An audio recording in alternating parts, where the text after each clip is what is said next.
the Italian Football Podcast. Let's move on to, it's deadline day today, we're recording this on Monday, so there are still some transfers that will go through before the close of Monday, but let's do our transfer market winners and losers for Serie A this January. And what I think is the easiest way to do is let's work through each of the major teams. I'll quickly run through what business they've done, and then let's give a grade out of 10. Some of these teams will be hard to give grades for, but some we can go into more detail, in particular Juventus, which I will be going into a lot of detail on. So let's start off with Inter. They've brought in one player, Zalewski, on loan from Roma. They've got rid of two players, Palacios to Monza on loan, and Buchanan on loan to Villarreal with an option to buy, I believe. So that's their business. Not much to go on really, Nima. So do you want to try and give a rating out of 10 for that? I don't know what to say. They've not done anything. I mean, it's just I really don't know what to say. I mean, what do you give? I mean, I don't know how to rate. Yeah, probably just 6 out of 10 because it's a standard. Like, haven't done anything. Haven't. It's just Zalewski for Buchanan really. Yeah, and Palacios wasn't even really part of the project. No. I mean, they sent him on Monza, and he was actually pretty good. People, he was a bit slow for the goal, but overall, that was a decent performance by Palacios against Hellas, to be honest. And I'm glad that he's out there because, he's a big guy, and it's going to be interesting to see what he does. Zalewski's probably slightly more useful from Buchanan, so in that respect, it's probably let's give it a 6.1 out of 10 rather than a 6 out of 10. Like, it'll be slightly more useful than Buchanan. No, as I said in the intersection, I think that he's going to be. I think he's potentially a really shrewd signing. He's young.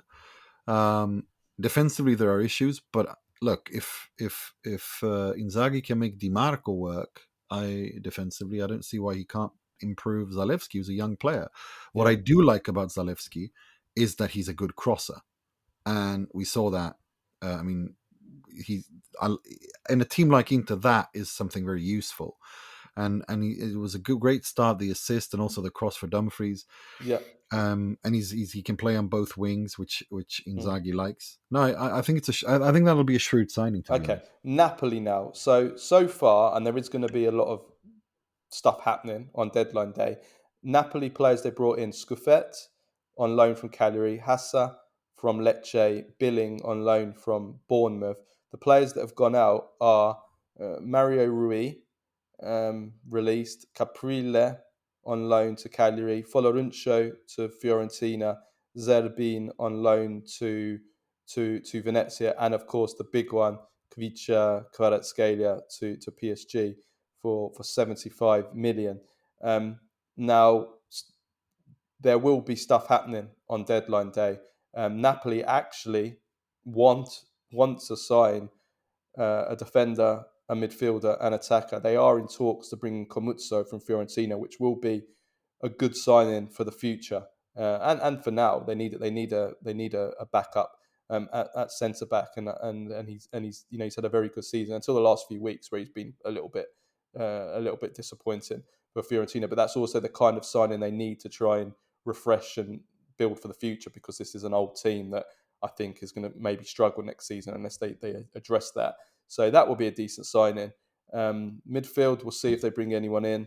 But the failure to properly replace Kvaratskhelia, which as we discussed earlier on in the podcast, Conte is very unhappy about and was critical of in his pre-match press conference ahead of the weekend. That's a huge failure by Napoli, in that they've got a great chance to go on and win this Scudetto, and if they don't win the Scudetto, Conte has every right at the end of the season to blame the failure to properly spend the Kvara money and replace him properly as a big reason why. So for that reason alone, Nima, I'm going to give this. For now, I'm going to give this a 4.5 out of 10. But if they bring in Comuzzo, I'm going to give it a 5 out of 10. Yeah, I don't know. It looks like Komutso's staying, Mm. and also this Saint Maximan player. Like, I don't particularly rate him, but if Conte's given the green light and he thinks he can work with him, look, I've seen Conte win league titles with Paduin and Giaccherini and Victor Moses and Ashley Young. So I if Conte's given the green light, then I'm sure he'll do fine. I mean, he very rarely fails with signings because he's such a system manager and he knows exactly what he wants. So I still maintain that Napoli shouldn't do anything. I think it's the wise thing to do in terms of fine because the amount of money they spent last summer, and also there's more things to do in next summer. Yeah, but the point is that I think you can only justify not doing anything if you don't if you win the Scudetto. If you win the Scudetto, then it's justified. If not, then you've blown a rare chance to win the Scudetto because they're not going to get another chance, I don't think, to win the No, I Scudetto. don't think so They either. won't because next season they're going to be in the Champions League and Conte or no Conte, I'm sorry, this team is not winning No, not winning the Scudetto next no, season I don't with think this so either. squad with that I many don't think number so of either. games. It's I just not think I happening. agree with you. I think this is the golden So chance, this and I is think why Conte I knows think that that. they should have taken this opportunity. Mm, They might go another 33 years without winning a Scudetto. mm. He's It's going to win it, possible. like I said, match day 35 at Via del Mare in his hometown, where he is pretty hated because of his connections to Bari. And Bari and Lecce, there's a rivalry there, for those who don't know. For him to come back to his hometown, and he's going to Mm. win it, and he's Let's move going to on win to it at home. Atalanta. So far, and they're going to be doing business on deadline day. They brought in Daniel Maldini. They've let go Godfrey to Ipswich Town on loan, Soppy on loan to Lausanne. But they've had some really bad news as we're speaking, and Scamacca is going to be out for quite a while again. So I mean, I don't even know if we can write off his season, given he's coming back from an ACL. Those other injuries, which we said earlier in this pod. So I think they're going to sign an attacker for sure, another striker, and they need a defender as well. They've got nothing in defence now. They're absolutely decimated in defence. They don't even have enough defenders. They're going to have to play their own pretty much every game in defence. So I think they will sign another defender. So right now, I mean, they've lost Zaniolo's going to Fiorentina. His contract, his loan contract has been terminated. So yeah, I don't think it's been a good market for Atalanta, but they'll have to try and rescue it on deadline day. So right now, as we speak, I'm probably going to go 5 out of 10. Yeah, but I that announcement video of Daniel Maldini is a Nerazzurro. Nerazzurro fits better. I mean, that is just that's elite trolling. Like, I, I giggled a lot when I saw that. It was hilarious. But yeah, no, I think you're right. They didn't do. They needed to do something in defense, and they didn't. Yeah, So and midfield as well, in my opinion. yeah. Now, Yeah, for me, it was more about the defense. I just don't think. midfield to centre midfield, as we said, like they don't have anything other than Edison Yeah, at centre mid. Edison is a problem that they don't have anything to back aside. If he were to be injured or suspended, I think Mm, that's an issue. yeah, But the defense for me, I mean, if you, I'm not talking about buying, you know, Bongiorno. That's a little bit might be a little bit out of their league, but they should be able to have better defenders than Jim City and Toloi. They really should. yeah. Lazio. So they've been quite busy. They brought in Ibrahimovic from Bayern Munich, Mm. Provstgaard from Velje, and they've just sorted out a deal for Belahian from Verona, who's That's been a wanted, smart wanted move. by a lot of big clubs.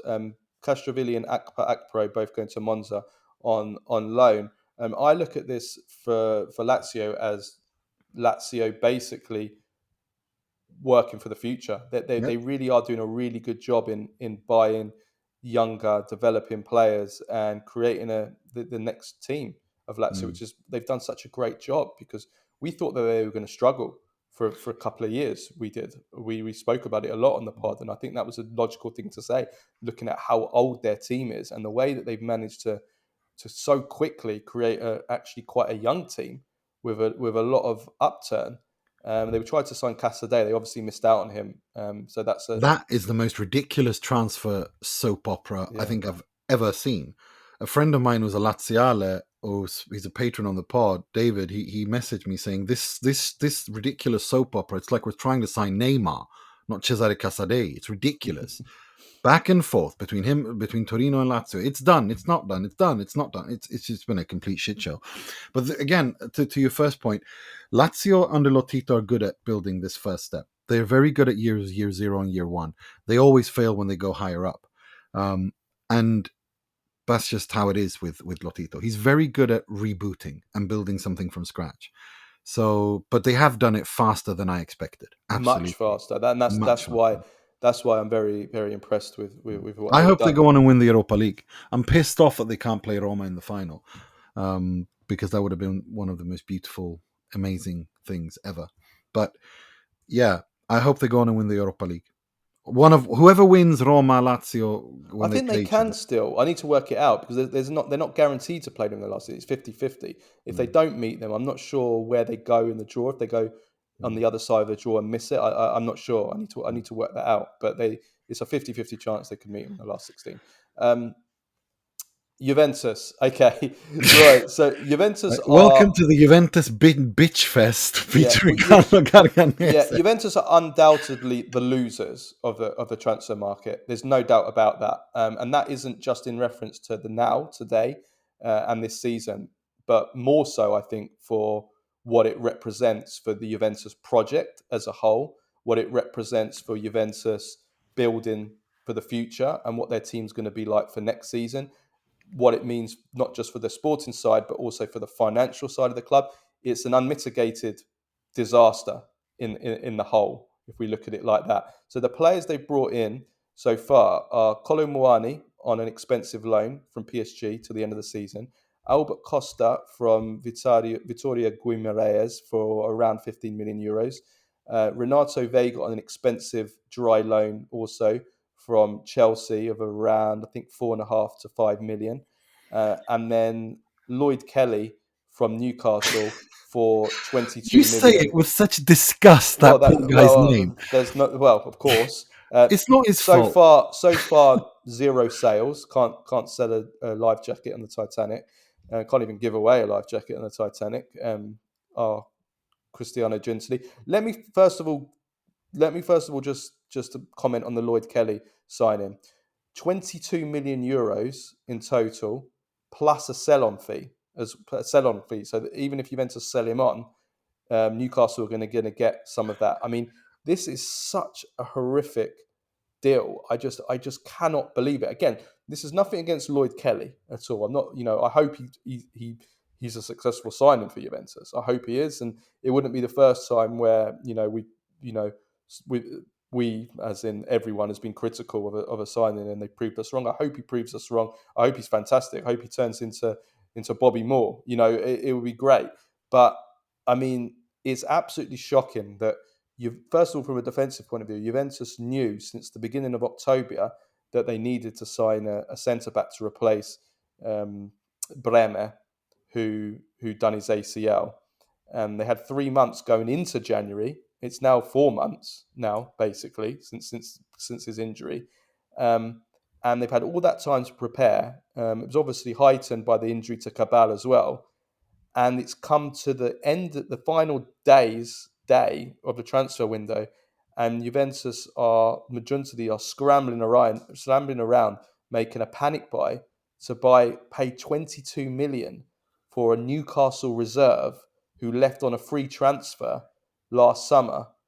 I mean, it's just embarrassing. It's absolutely embarrassing to pay that amount of money on a player who probably is not even going to, he's not even going to be a first choice Juventus player, because the first choice pair, when they're fit, are going to be Gatti and Kalulu. You're paying 22 million.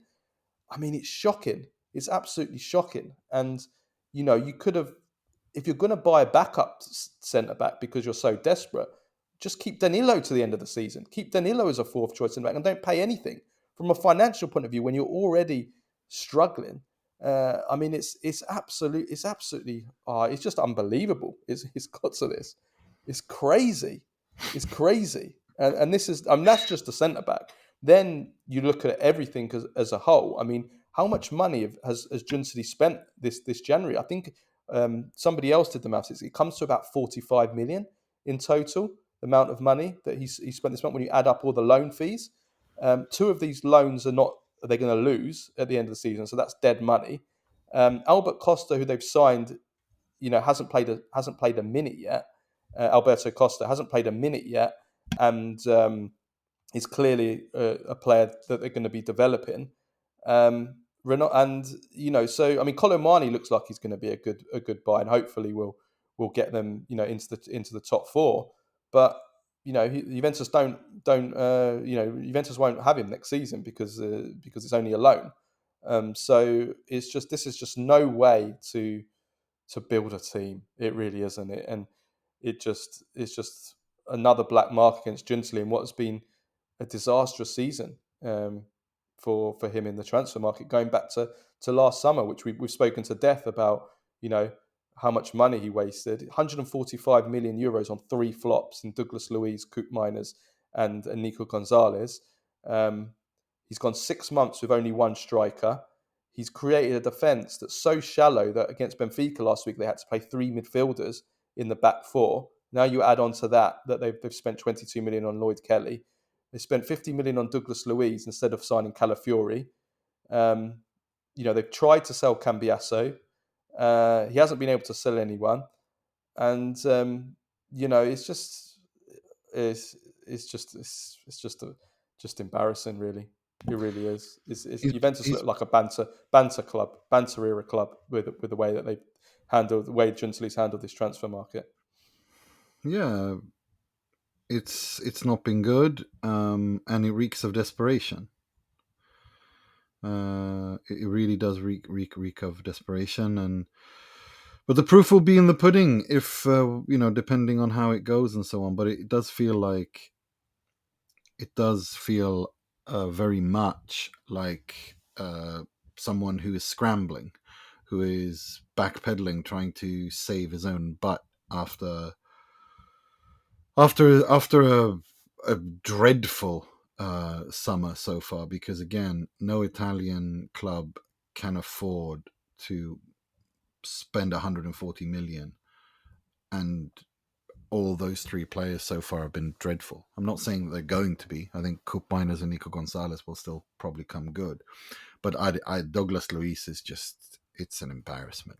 Like, you can't afford to, and every single 3 of them so far has been duds so far. But we're told Juventus have no money, and they don't. But then they spend 22 million on Lloyd Kelly, who's going to be a backup defender at most. Maybe fourth choice defender. We're told, so where's that 22 million is going to have to come from somewhere? So it's going to come from a sacrifice.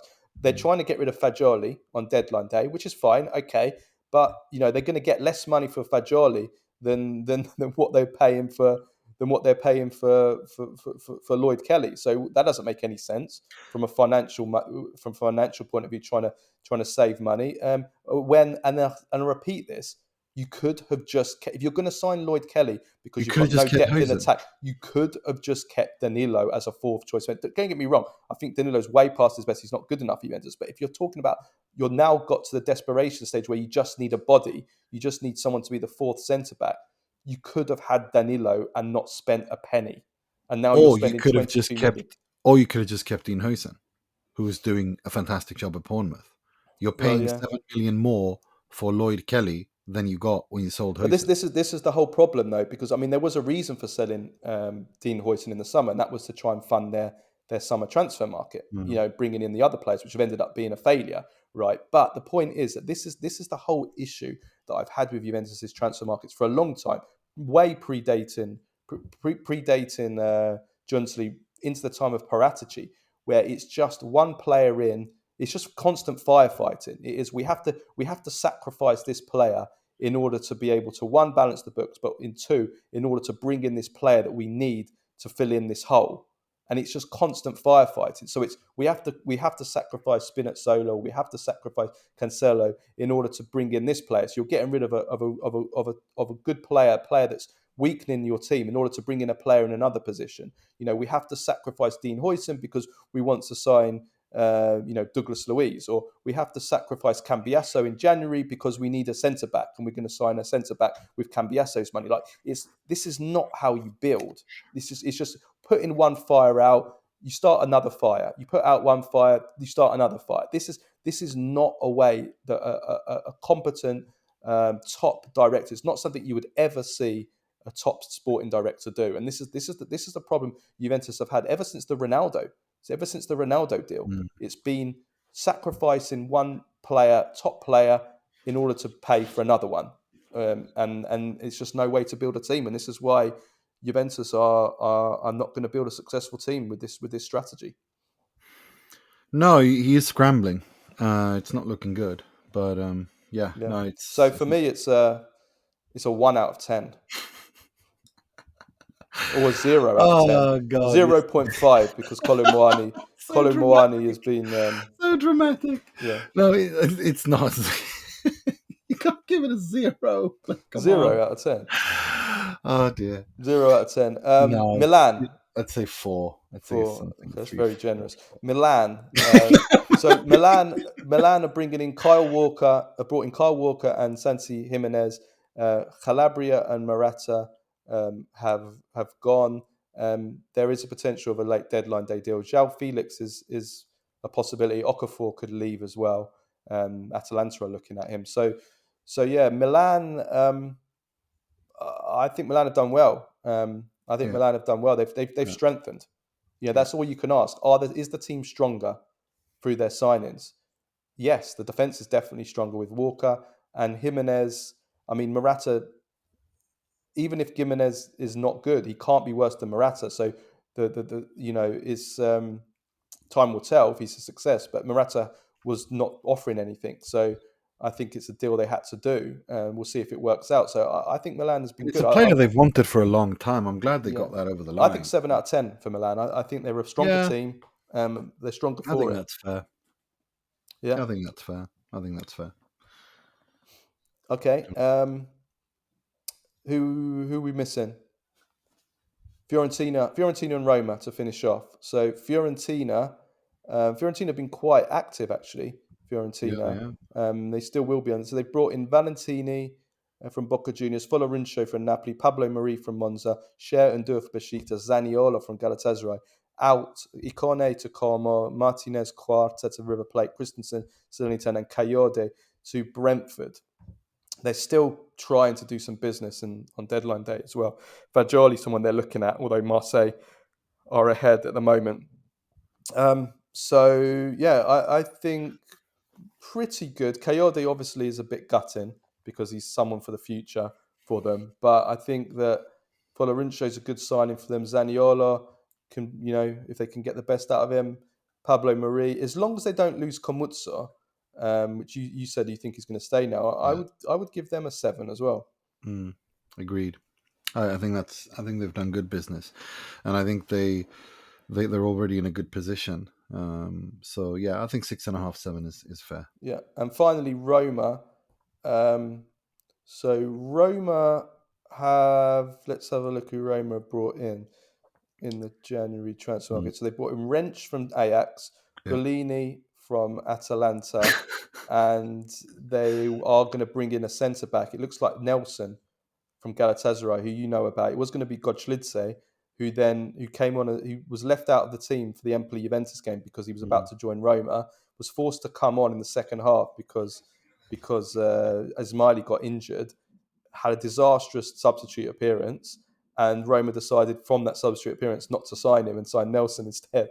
So probably loser of the window is Godslidze from Empoli, who lost his move to Roma because of playing as a sub in a game in which he wasn't supposed to play. And if he hadn't have played, would have moved to Roma. So that's a quirk. And then out, Lefebvre to Sunderland, Ryan to Lens, Hermoso to Bayer Leverkusen, and Zalewski to Inter. So limited business for Roma in this market. It's probably not really easy to give them anything other than a 6, I would say, really.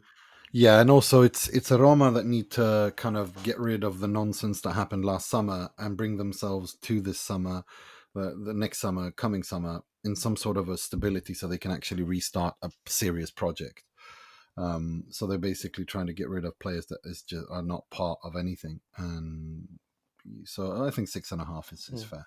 Okay.